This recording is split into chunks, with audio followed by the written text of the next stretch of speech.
selamat siang teman-teman. Perkenalkan, nama saya Damianus Febri Lubino, NIM 2020 310045.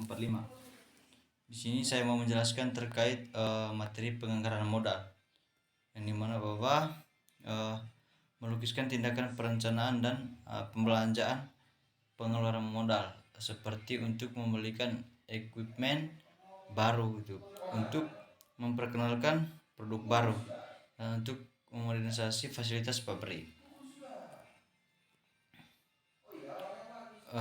Penganggaran modal suatu konsep investasi melibatkan suatu pengikatan atau penanaman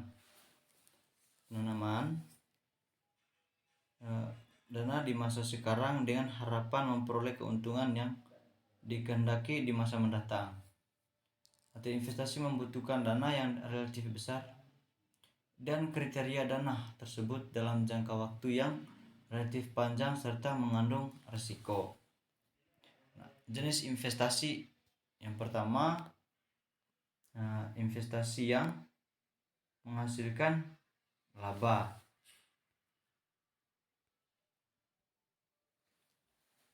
Jenis investasi yang tidak menghasilkan laba atau non-profit investment. Yang kedua, investasi yang tidak dapat diukur labanya atau non-measurable profit investment. Yang ketiga, investasi dalam penggantian equipment. Yang keempat, investasi dalam perluasan usaha.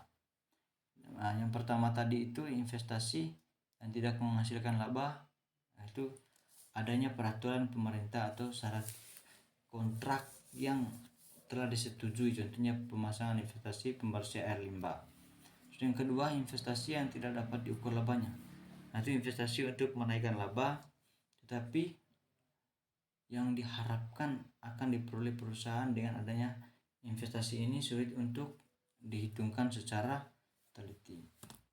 Contohnya itu pengeluaran biaya promosi, biaya penelitian dan pengembangan, dan biaya program pelatihan dan pendidikan karyawan. Terus yang ketiga, investasi dalam penggantian mesin dan equipment. Nah, informasi penting yang perlu dipertimbangkan dalam keputusan penggantian mesin adalah informasi akuntansi diferensial yang berupa aktiva diferensial dan biaya diferensial. Terus penggantian dapat dilakukan jika biaya diferensial yang berupa penghormatan biaya yang diperoleh dari penggantian suatu mesin dan equipment berjumlah pantas bila dibandingkan dengan aktiva diferensial. Yang ketiga, investasi dalam penggantian mesin dan equipment, yaitu yang keempat, investasi dalam perluasan usaha, yaitu pengeluaran menambah kapasitas produksi atau operasi menjadi lebih besar dari sebelumnya. Itu untuk menambah kapasitas akan diperlukan aktiva diferensial berupa tambahan investasi dan akan menghasilkan pendapatan diferensial. Nah, kriteria penilaian investasi. Yang pertama, payback method. Yang kedua, average return on investment. Yang ketiga, present value. Yang keempat, discount cash flow. Nah, payback method atau merupakan metode ini sering pula disebut dengan istilah lain seperti pay-off method dan pay-out method. Faktor yang menentukan penerimaan atau penolakan suatu urusan investasi atau usaha investasi adalah jangka waktu yang diperlukan untuk menutupi kembali investasi. Nah, ini cara perhitungannya, teman-teman bisa lihat di slide.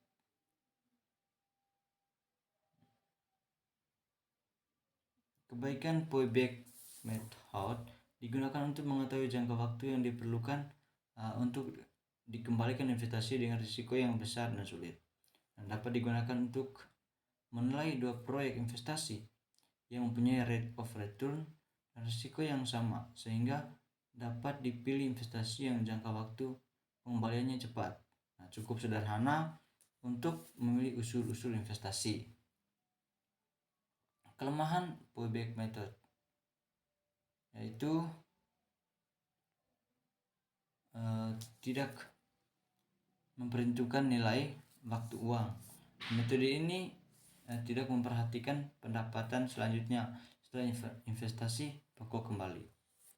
Yang kedua, average return of investment method, metode rata-rata kembali investasi. Nah, metode ini juga disebut accounting method and financial statement method. Nah, ini contohnya. Kriteria penilaiannya. Suatu investasi akan diterima jika tarif kembali investasinya dapat memenuhi batas yang ditetapkan manajer.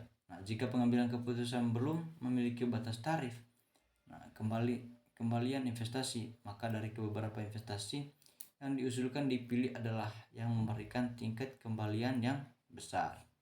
Nah, kebaikan metode rata-rata kembali investasi.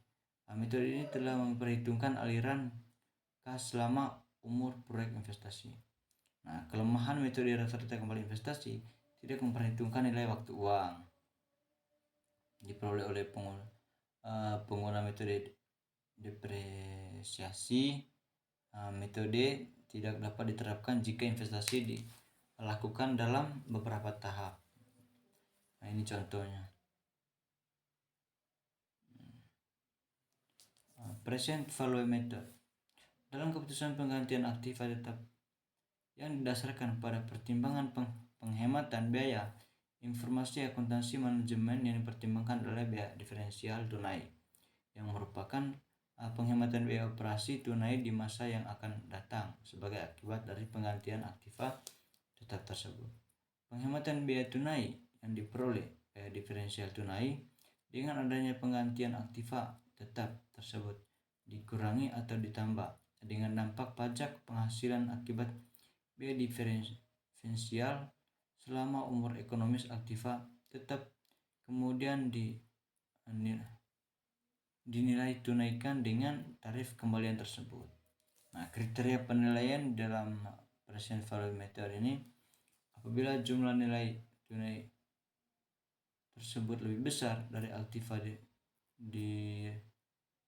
diferensial, maka usulan investasi tersebut dianggap menguntungkan, dan begitu juga sebaliknya. Nah, ini teman-teman contohnya.